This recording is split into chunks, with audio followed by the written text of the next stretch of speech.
how often we let labels and lifestyles divide us when at our core, we are so much more alike than we are different. Nobody ever felt accepted, loved, or wanted through judgment.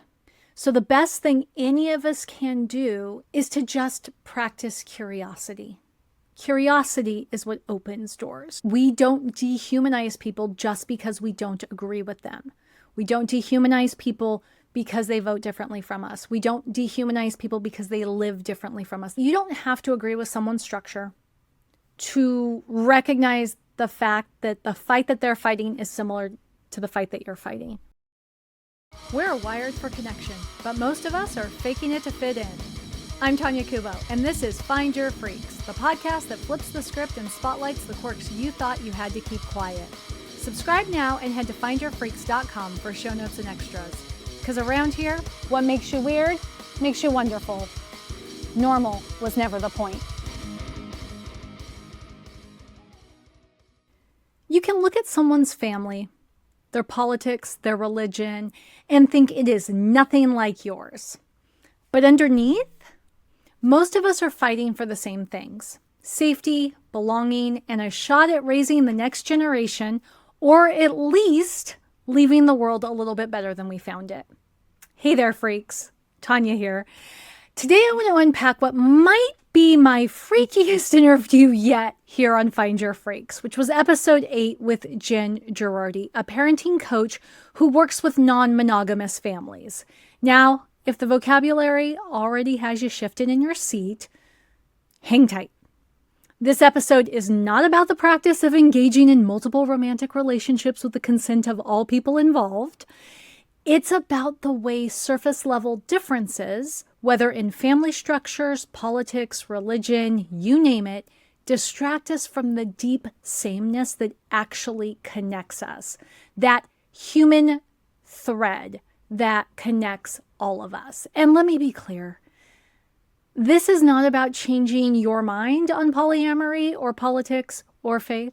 I am not qualified to do that. It is not my calling, nor is it my desire. But what I am qualified to do is to ask you to look under the surface. Because what struck me most in my interview with Jen, and what continues to rattle around in my brain rent-free ever since, is how often we let labels and lifestyles divide us when at our core, we are so much more alike than we are different. Jen's community exists, so the community that she hosts exists because most parenting groups assume a very specific mold for families. One mom, one dad, one maybe general set of values. And if you don't fit that mold, of course you can show up, but you can only show up if you're willing to hide big chunks of yourself. And, that happens a lot outside of parenting too. I mean, how many of us have sat quietly at a family dinner because we know voicing our political opinion would set the room on fire? Or we keep our doubts to ourselves in our faith communities because we don't want to be labeled as somebody who doesn't belong or isn't a true believer. The pain is the same, right? We all want support without having to lie about who we are or pretending we're something we're not. And Jen teaches one simple principle to the families that she works with that I think we can all agree is a really good idea, which is don't ask kids to keep grown-up secrets.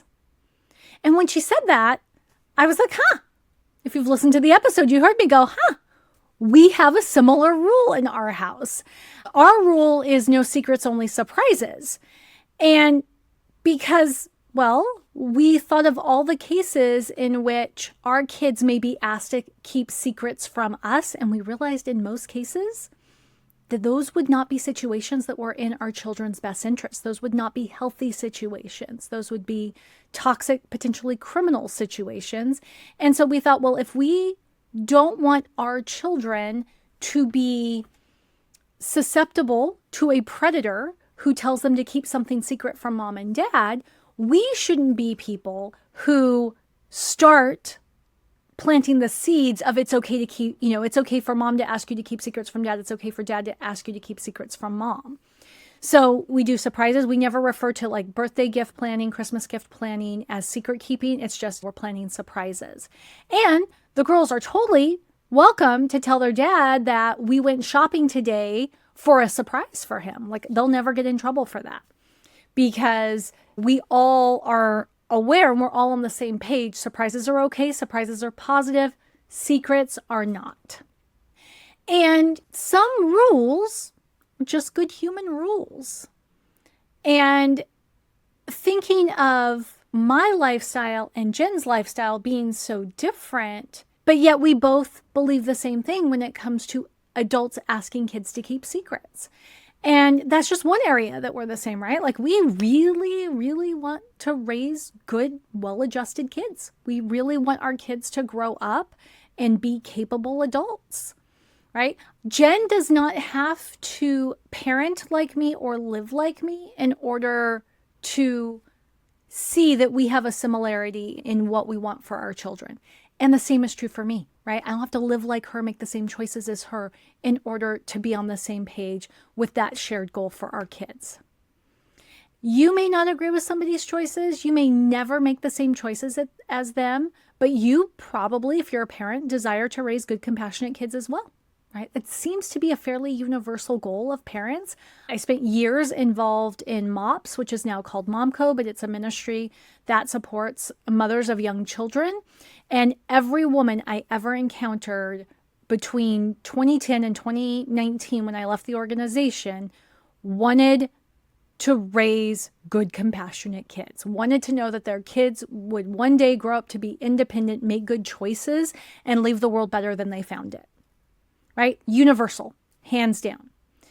And the desire to live honestly, to not have to hide. I think a lot of us want that. A lot of us who talk about places where we feel like we belong, places where we feel accepted, a lot of that acceptance, that feeling of belonging comes from being able to be honest about who we are and not feel like we have to hide, not feel like we have to lie, right?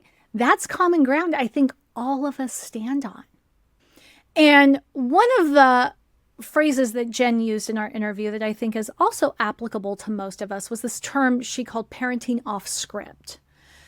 And the reason it stuck with me is because I think a lot of us, whether it's parenting, politics, faith, I'm thinking of other things, just some of us just like the habits we have, the grocery stores we shop at.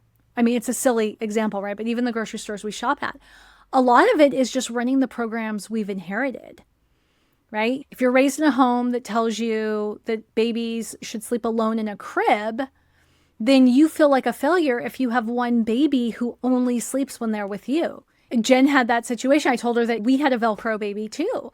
And in her case, she was given a script that said, you have to force independence, sleep train, do this, do that. She stopped and said, okay, what's in my best interest? What's going to work for me? What's going to work for my child? What's going to work for my family? And found that by co-sleeping, everybody in their house slept better. In our case, we were not raised by parents who practiced co-sleeping, but before Brian and I ever had kids, we were like, yeah, we had decided we were going to do whatever worked for our kiddos. And that meant that with baby number one, we had a nursery with a crib, but we started off with a bassinet in our room and we started off co-sleeping. And then we realized very quickly that she slept much better all by herself where she couldn't hear her father snoring. And baby number two came along and baby number two was in the crib once, screamed bloody murder, and co-sleeping was a way of life for us for a very, very long time.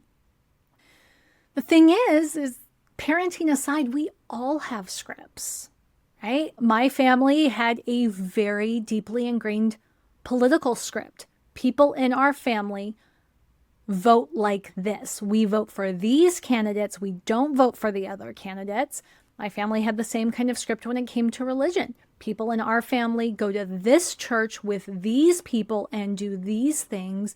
And we have nothing to do with people who go to other churches. We have nothing to do with people who subscribe to other systems of belief. And as an adult, I've made different choices. My husband's made different choices. We recognize that we don't have to vote like our families vote. Our families don't have to vote like us. It doesn't make us any less family. We happen to really enjoy academic discussion in our home. We have really rich conversations, and sometimes they are heated around faith, around what makes sense, what we were always told is true, and what even now as adults, we're kind of like, we just kind of go along with it because it hurts our brain to think too deeply of it. But what things that we do really enjoy thinking deeply on. We love having these kinds of conversations with our girls. We love it when our girls ask us why. We love it when they challenge our thoughts. That's something that we just value in this home. We value that kind of discourse, but not every family does. And a lot of families are just following the programs, the scripts that they were given.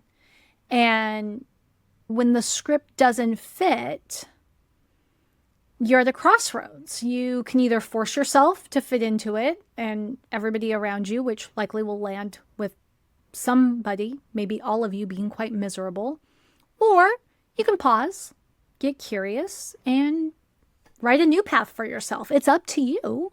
Just like it's been up to me, it was up to Jen when she made her choices. In our family, for instance, because I was raised by a single mom, I was raised around a lot of chosen family. The people who I would tell you are my cousins, who I am so closely connected to, aren't even blood related.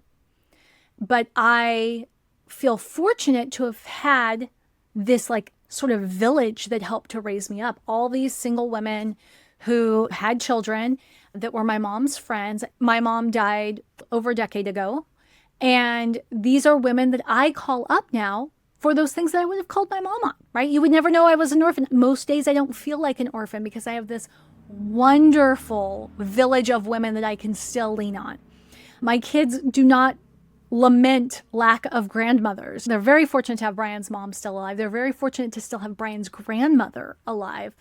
But there are so many true, blood-related aunties, and there are so many of this chosen family dynamic of aunties that my girls' lives have always been rich. And even for them, they have their own chosen family even now.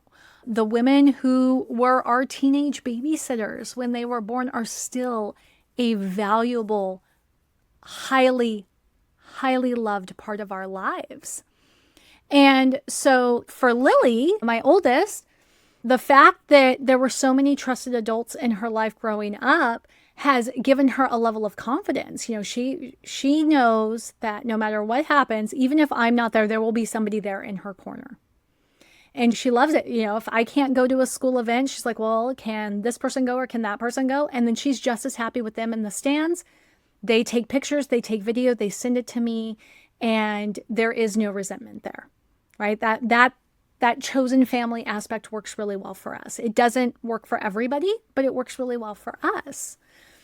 And, if you're not somebody who has a lot of chosen family, if for you it's really more of your nuclear family or your actual blood relatives, it may seem like super kooky that my kids call people auntie and uncle who actually share no blood with us.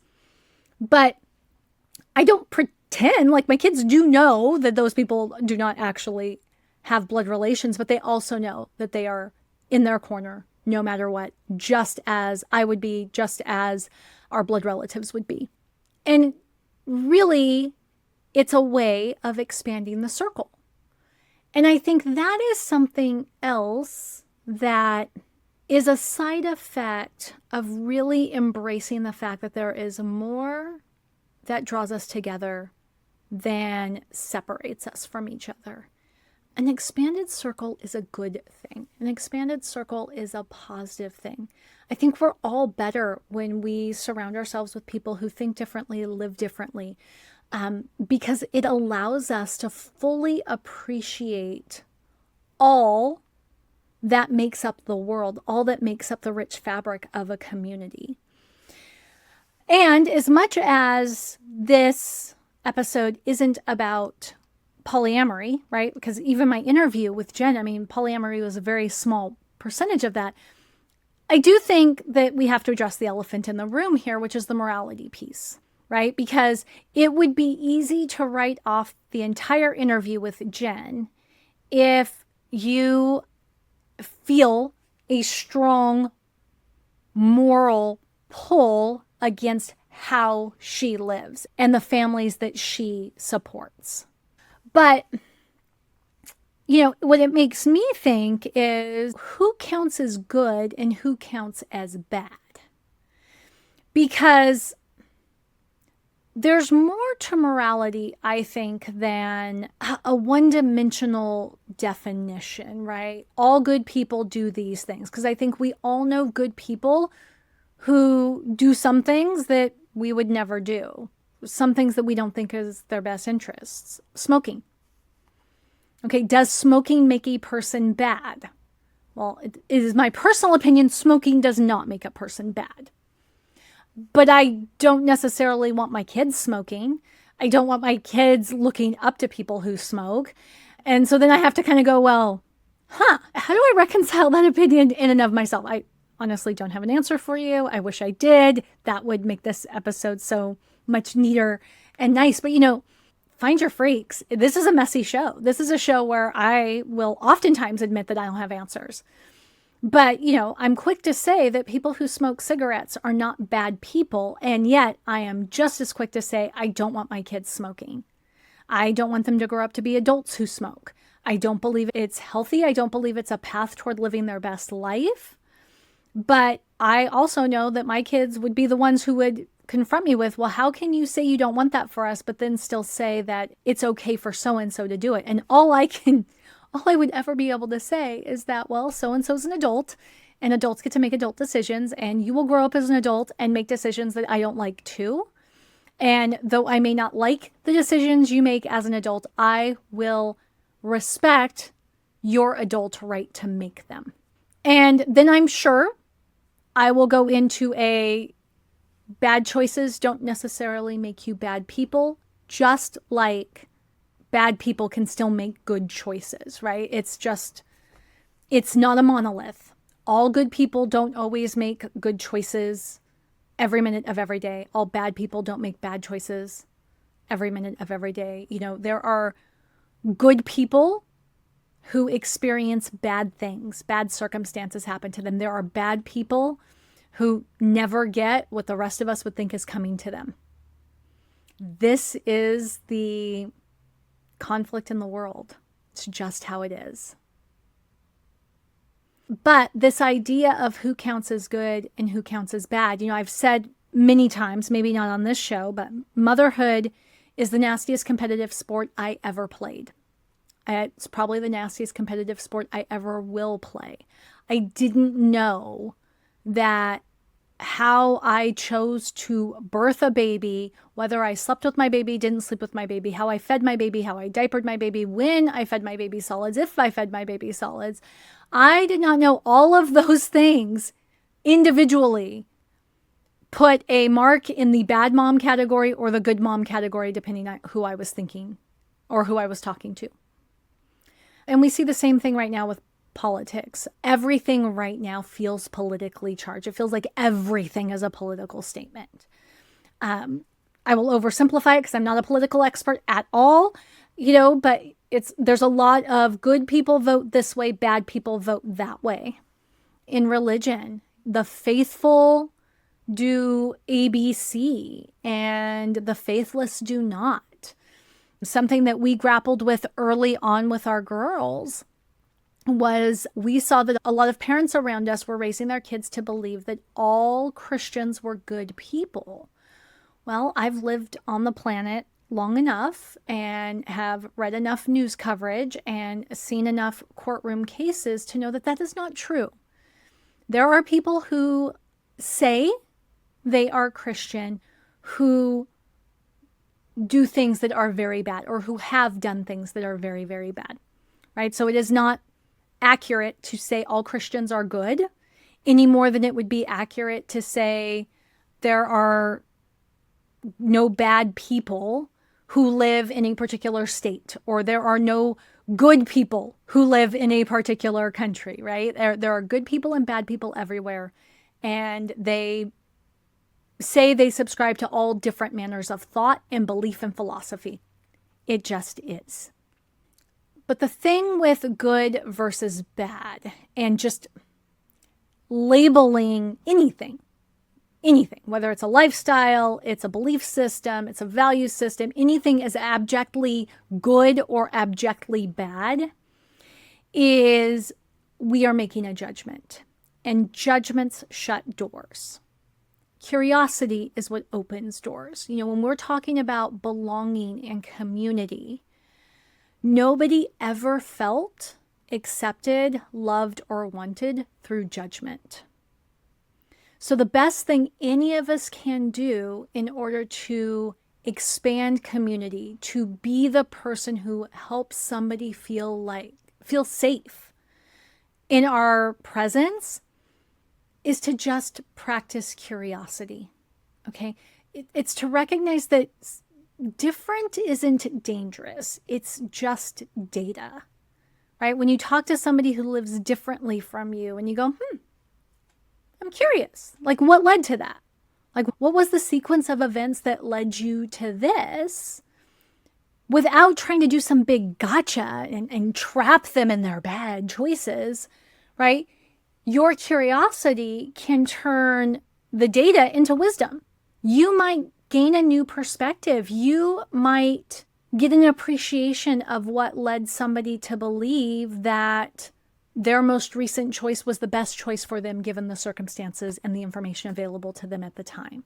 And curiosity looks different in different circumstances. In parenting, that filter can be consent, can be honesty, it can be no secrets, right? And just being open and curious, but making it really clear that our non-negotiables here are consent of all involved. Our non-negotiables here is that we will always be honest. Our non-negotiables here are that we're not going to keep secrets. In politics, your filter may be dignity and integrity, right? We don't dehumanize people just because we don't agree with them.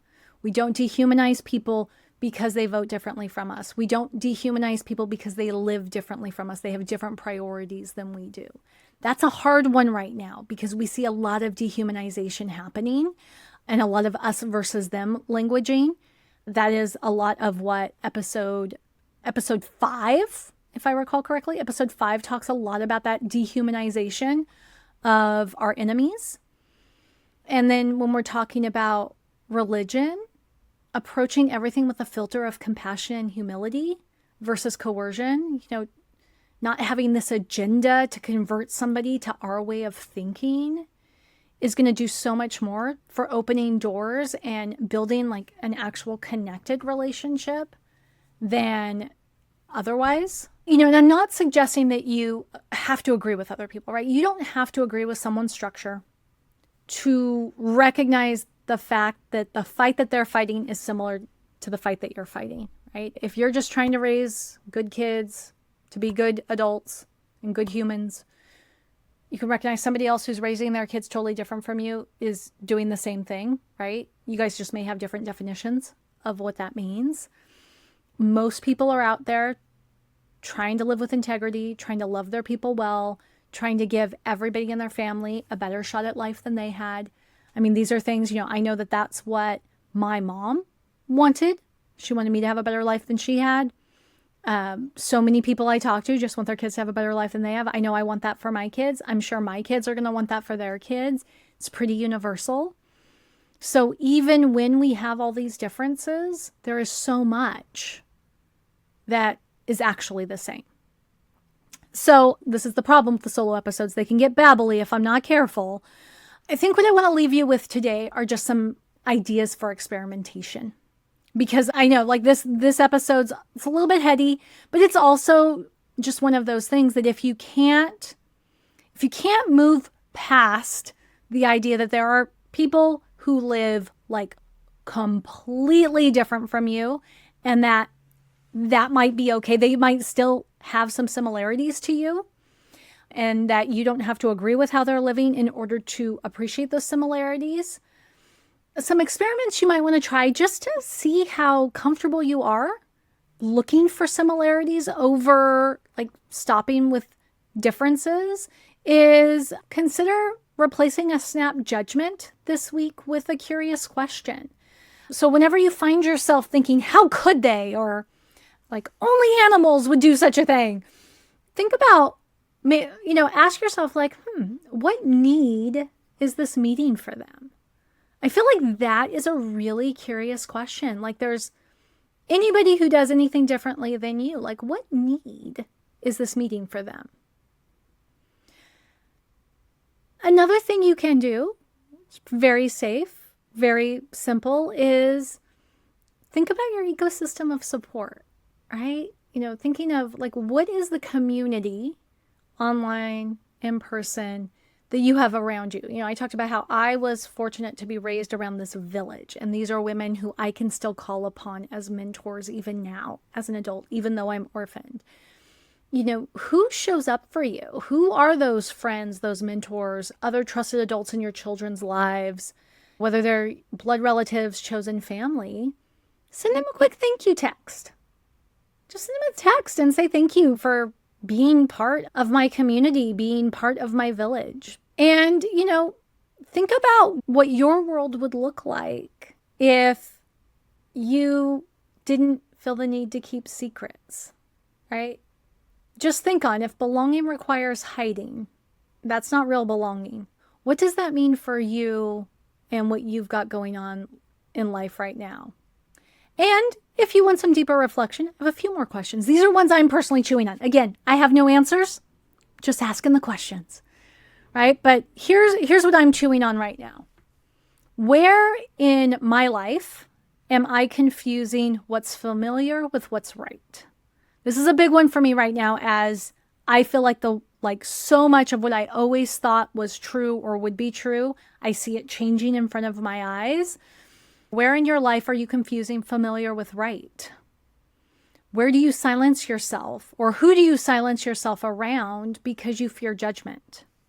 That's one I've been thinking a lot about. I don't feel like I silence myself a lot, but I'm paying closer attention to the spaces where I feel safe to speak up and the spaces where I kind of think, maybe I don't need to say anything here.